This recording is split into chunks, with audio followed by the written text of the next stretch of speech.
এটা একটা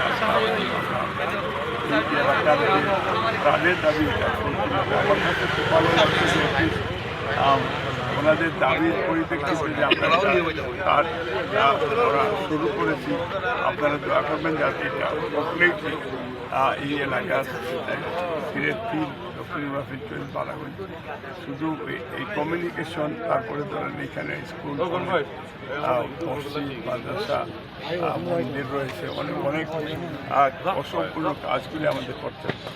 এইদিকে বাংলা বাজারের দিকে আমরা এই রাস্তাগুলি আমাদের খুব নেসেসারি এবং এটা অনেক ইয়ে আছে।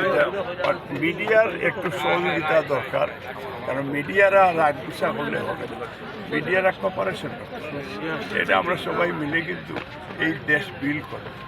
কারণ এটা ডেমোক্রেটিক আপনার সরকার, এই ডেমোক্রেটিক সরকারে আপনারা যদি কপারেশন না করেন, এই দেশের যে আইনের শাসন কীভাবে স্টাবলিশড হবে, এই দেশের আপনার যোগাযোগ ব্যবস্থা, এই দেশে এই যে গ্রামের মানুষের ভোগান্তি, কারণ এটা যে এই যে অবহেলিত এলাকা, এটা আপনাদের প্রচারের মাধ্যমেই সরকারের কাছে এটা পৌঁছাবে।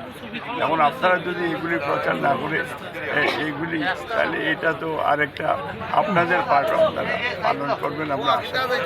তাহলে হবে সরকার, মিডিয়া, পলিটিশিয়ান, আমাদের দলের সব মিলেই কিন্তু এই এলাকার উন্নয়ন। আপনার পক্ষ থেকে আমরা মুক্ত সাংবাদিকতা, গণমাধ্যমের মুক্তভাবে কাজ করার ক্ষেত্রে কতটুকু সহযোগিতা পাবো? আমার প্রথমত আমার দল, আমার 31 দফা রাষ্ট্র সংস্কার মেরামত, ফ্রিডম অফ স্পিচ, মিডিয়ার স্বাধীনতা, এটা দলের পক্ষ থেকে এটা ঘোষণা করা হয়েছে। আর আমি দক্ষিণ বা বেঞ্চগঞ্জ বালাগঞ্জ সিলেট 3 আসনের পক্ষে, আমি স্থানীয় এমপি হিসাবে আমার ফুল ফ্রিডম মিডিয়া রয়েছে। মিডিয়া যদি আমারও ভুল থাকে, তার সমালোচনা করারও সেই রাইট আমি। ধন্যবাদ।